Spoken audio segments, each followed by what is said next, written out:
Dejadme ahora, como no tengo teleprompter, que os presente a la primera de nuestras ponentes, Amalia Blanco, que es de Aranda de Duero, al lado de mi pueblo. O sea, somos los dos de Burgos. Hay una leyenda en Madrid, que la desmiento rotundamente, de que los de Burgos tienen aquí organizado algo y acostumbran a hacer cosas indebidas. En el mundo de la comunicación hablo. Amalia es licenciada en Derecho y en Dirección de Administración de Empresas por ICADE. Tiene una larguísima trayectoria profesional. Ha estado en sectores tan diversos como la auditoría, el mundo financiero, la energía, las infraestructuras, incluso en la industria cinematográfica. Ella es socia, fundadora y presidenta de A Contracorriente Films, que es una productora de... Aquí algunos sois de audiovisual, ¿eh? Aquí tenéis una oportunidad, pero no la mareéis mucho, ¿eh? A Contracorriente Films, que es una productora y distribuidora de películas, algunas de gran éxito en España, ¿no? Y ha trabajado en Arthur Andersen, en el Banco Santander, en Gamesa, en Hidrocantábrico, como veis, en grandes empresas, en grandes corporaciones. Hace 15 años, o sea, cuando nació 20 Minutos, Amalia era la directora de Comunicación y Relaciones Externas de Grupo Ferrovial, una de las grandes conglomerados empresariales españoles, porque Ferrovial tiene construcción, tiene inmobiliaria, tiene infraestructuras, tiene servicios, tiene muchísimas cosas. Ella era la directora de comunicación hace 15 años. Y Amalia es ahora la directora de comunicación de Bankia y directora general adjunta del propio banco. Yo creo que es una de las personas o de los expertos mejor equipados en España para hablarnos de los que nos va a hablar, de la comunicación corporativa.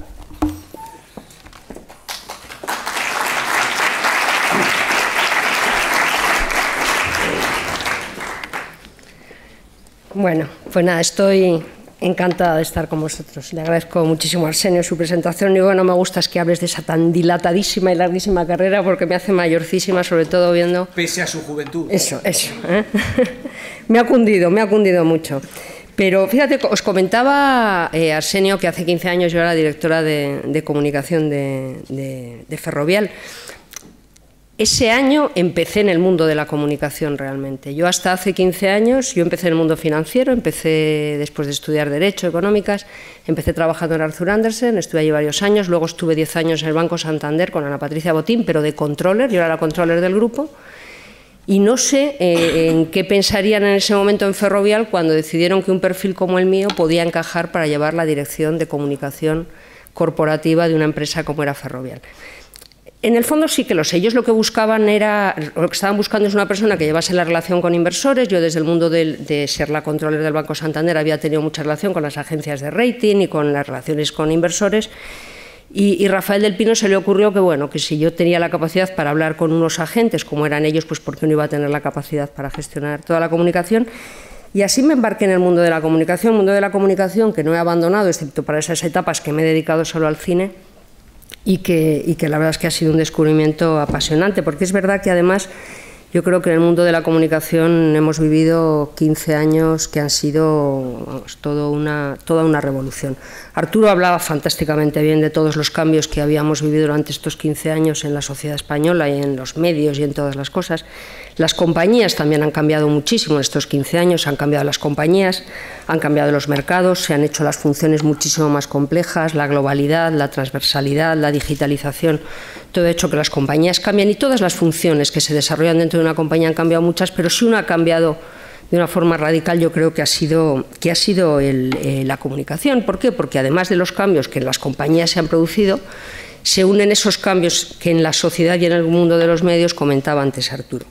Yo creo que la sociedad es una sociedad que, además de las cosas que él comentaba, ha cambiado en una cosa muy clara, y es que es una sociedad cada vez más exigente, más activista y más demandante de información, con lo cual hace que las funciones de dirección corporativa tengan que estar mucho más abiertas a este cambio de la sociedad. Yo, si tuviese que concluir ya, diría que ha sido un cambio magnífico. Yo creo que para la función de comunicación corporativa estos 15 años han sido fantásticos. Y han sido fantásticos, y lo resumiría en una cosa, y es que ha pasado de ser una función muy táctica en la empresa a ser una función mucho más estratégica. Cuando yo me incorporé al mundo de la comunicación y sobre todo cuando hablaba con mis colegas, porque yo me incorporé llevando también esa parte de relación con inversores que te hacía estar más cerca de la estrategia, pero realmente cuando hablaba con mis colegas que llevaban esa comunicación corporativa más clásica, pues veías que realmente eran funciones que lo que se limitaban es decir, oye, ¿cómo contamos hacia afuera las cosas que otros en la empresa han decidido y que están haciendo? Mientras que ahora veréis que las funciones de las direcciones de comunicación corporativa cada vez estamos más presentes en los comités de dirección de las entidades y cada vez participamos más en esa toma de decisiones. Participamos anticipando en esa toma de decisiones el efecto que puede tener sobre la imagen de la compañía, sobre la comunicación de la compañía y siendo mucho más activos incluso en proponer actuaciones estratégicas que pensamos que pueden ser buenas para ese posicionamiento de la compañía que hemos decidido en un momento buscar. ¿En qué cambio? Voy a ir a cambios concretos y así lo hago muy rapidito, de cosas que están cambiando en nuestro mundo y que está siendo muy apasionante. Se ha pasado en el mundo de la comunicación corporativa de lo que nosotros llamamos, y no es despectivo, pero ese mundo de las cañerías a un mundo de mucha más transparencia y autenticidad. Antes realmente en el mundo de la dirección corporativa lo que importaba es que el director de comunicación consiguiese un buen titular o consiguiese tapar una mala noticia sobre la compañía o que siendo una mala noticia el periódico no la reflejase muy mal o la reflejase en una página no sé qué o lo diese en un brevito, es decir, era un tema eso de cañería, de trabajar la relación con el medio para que impactase lo más mínimamente negativamente sobre la compañía sobre la que tenías que hablar. Ahora, si tengo que decir cuál es la función de una dirección de comunicación corporativa en una entidad, es mejorar la reputación, es conseguir que lo que la sociedad piensa de esa compañía pues mejore con el tiempo. Y esa mejora de reputación no se consigue a base de titulares, que también afectan. Se consigue a base de credibilidad, de transparencia, de honestidad y de muchísimo trabajo colaborativo con todos los stakeholders que rodean a la empresa. Hemos pasado, yo diría que si nos tuviésemos que definir, ahora somos los gestores de intangibles de la compañía. Gestores de intangible, aquí hay estos días de atrás salía un estudio que ha hecho ESADE con un instituto de reputación donde dicen ahora que en los el 80% del valor de las compañías estaba ligado a los activos tangibles y que ahora el 80% está ligado a los activos intangibles. Yo no me lo creo tanto, es decir, y además me parece que es muy difícil medir cuánto aportan de valor los intangibles a una compañía, yo creo que es imposible. Pero yo creo que desde las direcciones de comunicación y en general desde las organizaciones, todos tenemos muy claro una cosa, y es que en la medida en que una dirección de comunicación lo que tiene que buscar es cómo conseguir hacerte con un espacio diferencial en la mente de la sociedad que te diferencie de tus competidores, yo creo que hay una cosa que todos tenemos muy clara, y es que difícilmente vamos a conseguir esa diferenciación con los qués. Los qués, nuestros productos, nuestras redes, es decir, los qués de las empresas son imprescindibles para mantenerte en el juego, pero es imposible conseguir un espacio diferencial en base a qué es. Tenemos muy claro que los espacios diferenciales solo los vamos a conseguir con cómo, con comportamientos, con actitudes, con valores. Y pensamos que ese gestionar los cómo haces las cosas, cómo te comportas, cómo integras los valores en tu gestión, en estos momentos es una de las actividades más importantes que desde una dirección de comunicación tenemos que realizar. Esto ha conllevado también que el puesto de la dirección de comunicación corporativa de las entidades haya cambiado radicalmente en el sentido de que ahora es mucho más integral tanto desde el punto de vista de las competencias que en las direcciones de comunicación se asumen, como desde el punto de vista de cuáles son los stakeholders con los cuales te tienes que relacionar. Como os decía antes, ha pasado de ser una función que prácticamente era un director de relación con medios, a ser una función donde las competencias que en las direcciones de comunicación que se asumen está, pues por supuesto, la relación con medios, pero está toda la comunicación externa, que ya no es solo relación con medios, ahora hay una relación con la sociedad vía redes sociales, vía muchísimos formatos diferentes, que es inmensa. Normalmente integramos la comunicación interna, integramos la publicidad, o por lo menos en mi caso, la responsabilidad corporativa. Y yo creo que además es muy importante que todas estas funciones se hayan integrado, porque si hay una cosa relevante en cómo comuniquemos, es que yo creo que tenemos que ser muy coherentes en nuestra comunicación. Tú no puedes tener separadas la comunicación interna y externa. Tú no puedes estar contando unas cosas a los medios y que nuestra gente se entere por lo que sale en los medios. Es decir, la coordinación, la cohesión de mensajes es fundamental. Las líneas, no sé lo que lo contará Pablo, pero las líneas realmente que hay entre la comunicación y la publicidad, yo creo que cada vez son más difusas y cada vez está todo mucho más integrado. Hace 15 años estos puestos normalmente lo ocupaban personas que eran de confianza del presidente o de confianza del CEO. En estos momentos también son personas, pero se valora mucho más el aspecto de profesionalidad de las personas que se contrata, de que sean capaces realmente de contribuir a esta mejora de reputación de la compañía. Eran funciones, eran personas de mucha confianza del CEO que realmente trabajaban casi como un gabinete del CEO.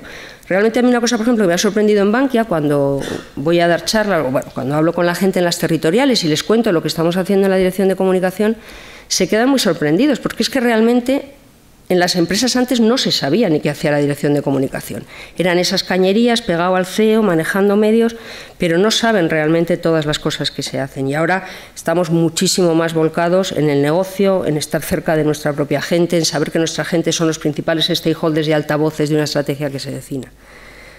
Ahora no estás tan volcado en posicionar la empresa, sino en posicionar una marca. En posicionar una marca sabiendo que uno de los principales atributos de una marca es su equipo. Y el trabajar con el equipo y para que el equipo tenga visibilidad, para demostrar que los valores que antes os hablaba y esos cómo al final son las personas las que tienen que demostrarlo. Estamos mucho más volcados a los equipos. Antes era una posición mucho más intuitiva y personalista, ahora nos podéis imaginar la muchísima sistematización, procedimientos, planes y mediciones que en las direcciones de comunicación se ha introducido. Estamos haciendo también un giro en la comunicación que a mí me está resultando gracioso. Cuando yo llegué al mundo de la comunicación, lo más importante, por lo menos en la época en Ferrovial, pues hablabas con 3 medios, que eran los 3 económicos, porque eran a los únicos que les importábamos. Si conseguías un breve un día en el país o en el mundo, era un logro. Yo creo que de eso se pasó mucho a la globalización, a los medios internacionales, a dar mucha importancia, y por lo menos en Bankia lo que estamos viviendo es un acercamiento cada vez más grande a los medios locales. Es decir, estamos trabajando muchísimo la prensa regional, porque yo creo que en estos momentos esa credibilidad requiere de muchísima cercanía, requiere de contar historias, requiere de hablar de cosas que es la prensa regional, primero la que mejor te lo recoge y luego además que tiene una gran cobertura. Bueno, la prensa regional y la gratuita, con 20 minutos trabajamos mucho y es verdad que tiene esa cercanía que probablemente otros medios no lo consigas. Entonces hemos pasado eso de lo nacional a lo global, de lo global a lo local, pero al final mezclando todo pues de una forma que yo creo que es muy enriquecedora por lo menos para los equipos de comunicación, pero yo creo que también para la sociedad. Por supuesto, y eso hablará muchísimo más Javier, con lo que no voy a entrar, y como decía también Arturo, se ha pasado de lo casi analógico. Yo no sé cuándo, tú hablabas ya de Facebook y Twitter, que eso es muy reciente, yo creo que no sé si tenía, bueno, mail sí, pero debía ser muy poquitos años antes. Se ha pasado a una digitalización completa, una digitalización que en el mundo de la comunicación nos ha transformado todo, porque ha transformado los canales que utilizamos, ha transformado los contenidos, los formatos. Hemos pasado del monoformato, las dichosas notas de prensa, que por supuesto se siguen haciendo, a tener que estar customizando mensajes para diferentes stakeholders, utilizando diferentes canales dependiendo de los mensajes que quieras lanzar, utilizando formas de hablar diferente dependiendo de que sea para lanzar un tuit, para poner una noticia en Facebook, para hacer una nota de prensa corporativa, una rueda de prensa, es decir, te requiere canales, formatos y lenguajes completamente diferentes, cada vez más audiovisual, cada vez más contenidos infográficos. Yo creo que la dirección de comunicación, otra cosa que ha cambiado mucho en estos años es que hemos pasado de hablar a escuchar, que también nos lo da esa digitalización y esas redes sociales, es decir, de ser una dirección que te decían hay que contar esto, tú preparabas la nota de prensa, te daba el visto bueno y la lanzabas y hablabas, pues ahora cada vez más somos áreas que lo que tenemos que estar es muy pendiente de lo que está ocurriendo en nuestro entorno, de lo que se está diciendo, tenemos que reaccionar muy a tiempo y además tenemos que conversar, es decir, nosotros tratamos, y eso que Bankia es una historia que tiene su emoción, pero tratamos de responder en redes sociales, de estar muy presentes, o sea, cuando en todas estas movidas, de verdad que yo os sorprendería el ver cómo siempre hemos contestado a todo, pero vamos, que de hablar a escuchar para mí es un cambio radical. Es verdad que eso también nos obliga a gestionar los tiempos de otra manera. Ya no estamos en el tiempo en que la comunicación corporativa preparabas un Q&A y tardabas 4 días en decir cómo voy a explicar esto. Ahora es que las respuestas muchas veces hay que darlas sobre la marcha, hay mucha más respuesta online. Es verdad que ahí ahora es la dificultad de cómo combinar, oye, la seriedad de una respuesta y la precisión de una respuesta con esa inmediatez que requiere, pero que la inmediatez no nos lleve. Hemos visto muchísimas crisis de comunicación por un tuit de un community manager metiendo la pata. Entonces hay que combinar esa respuesta ágil, rápida y online con esa planificación y con ese trabajo y con esa que requiere un trabajo de comunicación. Yo creo sinceramente que las direcciones de comunicación en estos momentos son una pieza clave en la transformación de las compañías y de su cultura corporativa. Creo que para todos los estudiantes de Ciencias de la Información, que entiendo que estáis estudiando una carrera que lo que os apetecerá será iros por el mundo, trabajar en periodismo real y estar en una redacción, pero de verdad que no contemplad la posibilidad de trabajar en el mundo de la comunicación corporativa, porque es un mundo apasionante y seguro que os alegraba. Yo creo que las escuelas, yo no estoy muy al día de cómo ha cambiado la universidad en Ciencias de la Información y en qué medida integráis, pero ojalá os enseñen en las escuelas también todos estos aspectos que no son el periodismo quizá tradicional, pero que a mí me parece que es una salida profesional fantástica para muchos de vosotros. Y no me voy a resistir a decir dos palabras sobre Bankia, porque aunque he querido ceñirme a los 15 años de la comunicación corporativa, pues tengo que aprovechar un foro además con gente joven para contaros un poco, muy brevemente. Solo quería deciros que hay pocos proyectos profesionales que hayan sido... En mi carrera profesional yo creo que ninguno ha sido tan apasionante como está siendo el mundo de Bankia. En el mundo de la comunicación en Bankia, que llevamos viviendo 3 años de crisis y lo que nos quedará, realmente tengo la sensación de que hemos vivido un business case que ojalá algún día nos invitéis a contároslo porque merece la pena. O sea, yo creo que todo lo que os puedan contar de comunicación de crisis es poco con lo que nos ha tocado vivir estos 3 años. Pero no solo nosotros, yo creo que toda la organización ha vivido business case en riesgos, en auditoría, en todas las direcciones de la entidad. Somos muy conscientes de que tenemos un reto complicado, que tenemos un pasado que aparece continuamente, que tenemos un entorno reputacional, ya no solo Bankia, en general la banca, pero ya Bankia pues elevado a la enésima potencia, un entorno reputacional muy complicado, el mercado tampoco está fácil, pero sí somos muy conscientes, y creo que hablo en nombre de todo Bankia, de que tenemos un reto que es apasionante, y es apasionante porque es además muy trascendente, es decir, que Bankia lo haga bien no es lo mismo que lo haga bien cualquier otro banco. Bankia recibió unas ayudas públicas enormes, también tengo que decir que no el que más ni muchísimo menos, pero recibió unas ayudas públicas enormes, y tener la sensación cada día cuando llegas a la oficina de que tu trabajo del día es tratar de hacer las cosas mejor con un único objetivo, devolver la ayuda a los contribuyentes, te da como un plus de motivación en tu trabajo y un sentido de la trascendencia que es fantástico.